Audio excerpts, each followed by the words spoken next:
Hello everyone. I'm Karl Inglott. I'm the director and designer at Space Budgie. We're based in Dundee. I'm going to be talking about early access, going over what we've done so far and where we sort of see things going in the future, and a few sort of pros and cons of it as well. So I'll talk a bit about Glitchspace. So Glitchspace started off as the idea was, what would the player do if able to edit the code in the game? And we eventually ended up with a first-person puzzle platformer. That was you have the ability to edit the objects in the game world using a visual programming language, and a lot of this is used. You do it using a gun, so you fire code at objects and change how they work in the game world. So I'll try and load up this. This is our trailer. That might not work. I've got the video handy here as well. So.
So that was the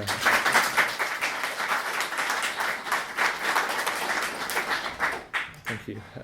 So that was the trailer for 1.1, which went out with the Greenlight campaign that we put out.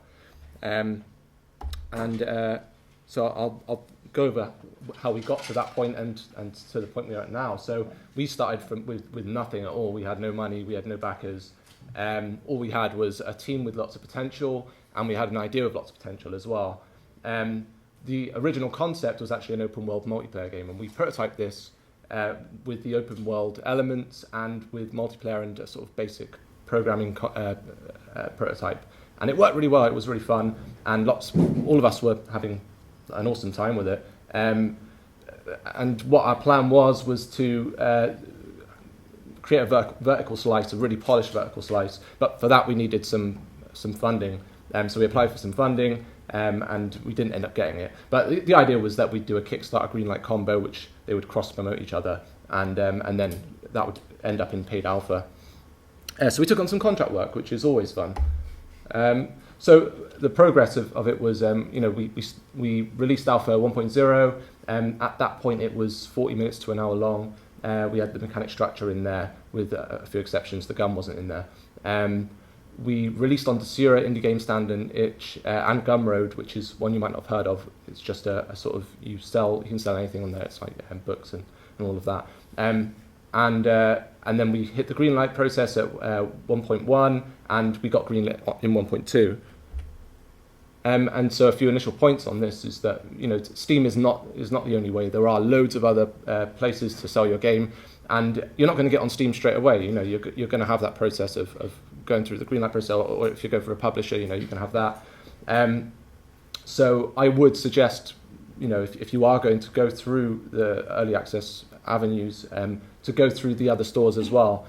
And we found that Indie Game Stand and Gumroad and itch.io, they've been really, really good, and it's sort of given us some revenue in the beginning stages of the alpha, whilst we were waiting for the green light to go through, and it's continued to sort of bring a profit as well. Press is also really important. So we put out 2 major press releases. Like we've got a big list of editors all over the world, and so we just put it out to those, and then they put out articles, and we were really really glad and happy that they put out these these articles. So we got Kotaku and Polygon and stuff, and that's really important because that will get your name out there, and people start to recognize that you have something that's important.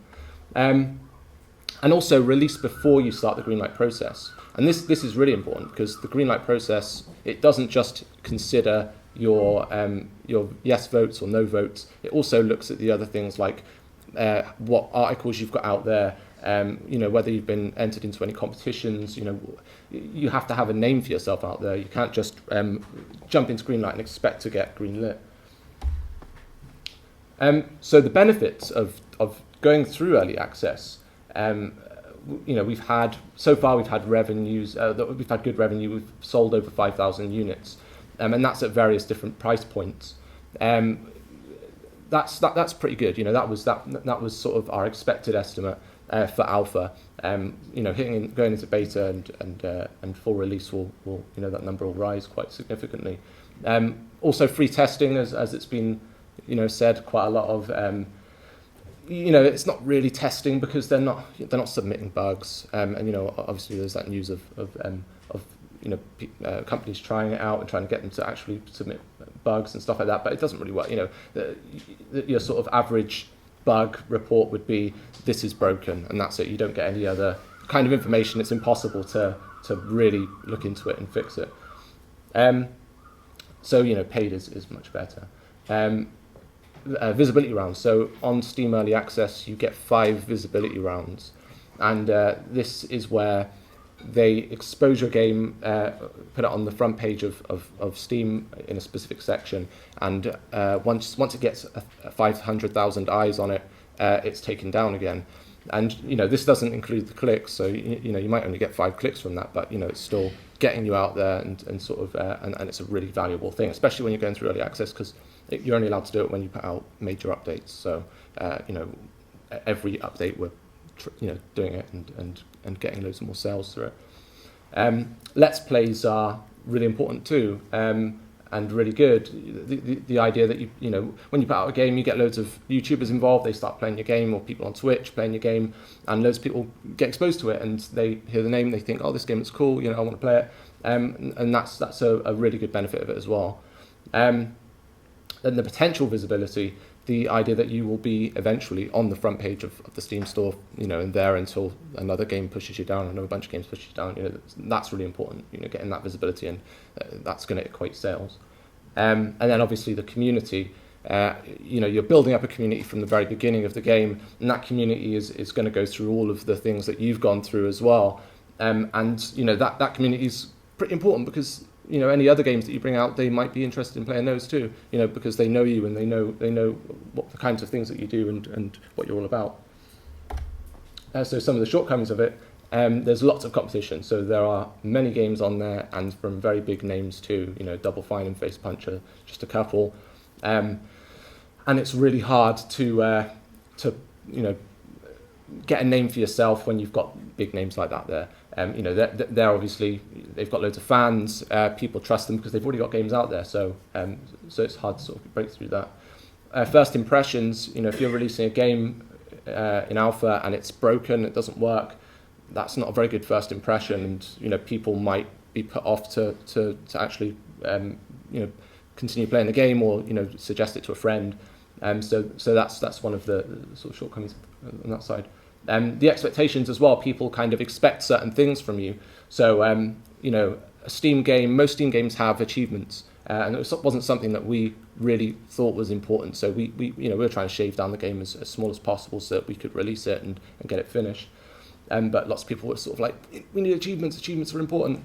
And so it's sort of come back up, and we're sort of thinking about whether we're going to do it again, and that can add time strains onto you. If you're against a tight budget, then that can be a problem too. Skepticism as well. Most people are sort of a bit skeptical of games that are in early access just because of the whole, games not releasing fully, or they just abandon them, or they continue working on them indefinitely. And that skepticism is always going to be there, and it's probably only going to get worse as well. Also, there's a lot more work involved, so you've got extra layers of communication. You're having to communicate with your audience, telling them of the updates or any of the problems that are present in the builds. Also notifying them of any changes or any upcoming builds. Also getting the builds and putting them out onto all of the stores that you've got them on. That takes a while. You have to make sure that it's all sorted out. I mean, that can take up a day if you've got it on a load of stores, and that day might be really precious to you. And then press and promoting. So you're having to put out press every so often. When you've got a major update, you probably want to put out some more press just so you can capitalize on it and get people talking about it again. And so our expectations of what we sort of foresee in the future are we're going to hit beta and full release by early 2015. Proper visibility, so actually getting onto the front page of the Steam store, which is quite important. The skepticism dying. So hopefully people will say, oh, this game is fully released now, and people aren't complaining, so it must be okay. And we estimate over 100,000 units by the time we've a few months into full release. So that's our sort of expectations of the game at the moment. So in summary, the things that you should sort of consider when you're either thinking of doing an early access game or maybe you it's just something that interests you for the future. Backup plan or short contract work. If you've got something lined up, then that's going to be really useful. You might not sign a contract, but you might have it ready. Someone wants you to do a little project for them. Just have that prepared, because if you're not making enough sales in the beginning, then you might have to abandon the whole project if you haven't got that money coming in. Factor in the bonus workload, so there is going to be more work. And it can take a fair amount of time out of your daily workload. Steam is not the only distributor, so definitely look at the other distributors online.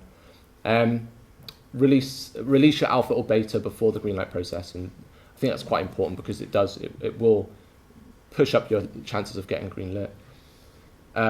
Make sure that you plan out the milestones and that you sort of make your audience aware, because your audience will feel less skeptical of your game if they know exactly what you're going to put in and how long it's going to take. Press releases are really important, and I would suggest doing them at every major update. It might be you might only have 2 major updates, but as long as you're getting out there and you're telling the press what's going on. Make use of the extra visibility that Steam offers you, and the other stores that they let you put out news articles and stuff on their sites, and that keeps you up at the top. Keep up the communication with your audience, and don't give up even if everything's going wrong. That's basically what I'd suggest, and that's really it. Thanks very much. Any questions?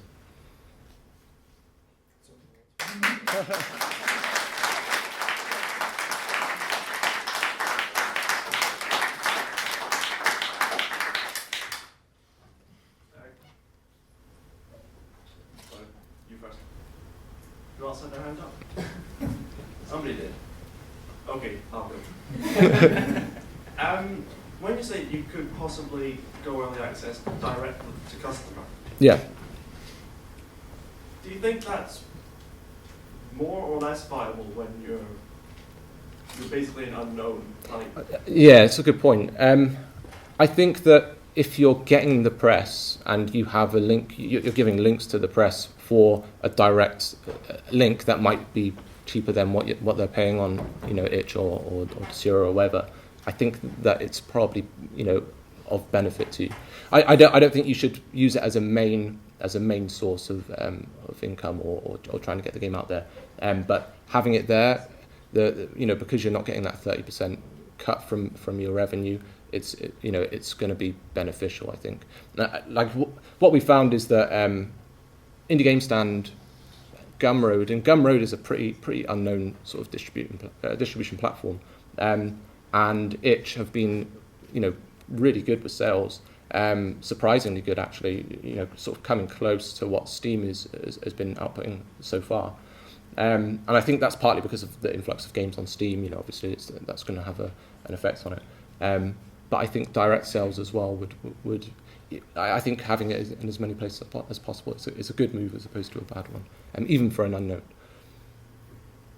And to follow up, one of the major reasons the Prison Architect guys decided, okay, we're going to try and do this directly, is they wanted to make sure that all their sort of early access supporters could get into the forums. They really wanted this insane level of community interaction. Yeah.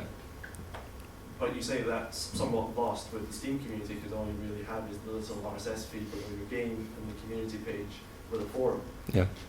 Do you think platforms that provide early access could provide better tools for providing feedback or sort of reporting bugs, providing that avenue inside of a giant ecosystem like Steam as opposed to doing it yourself? I think they could do some more with it. I think that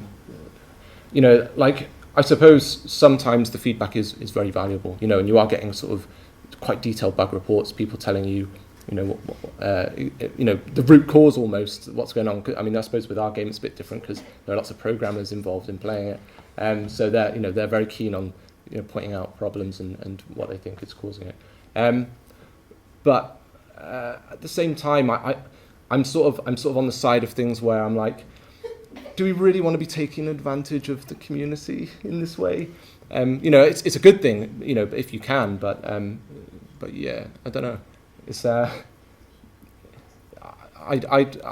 think it's a good thing if people want to, but I wouldn't want to sort of be like, yeah, right, you've bought the game, you're going to have to submit this bug report every week, because then it's just going to kill the community, I think, as opposed to.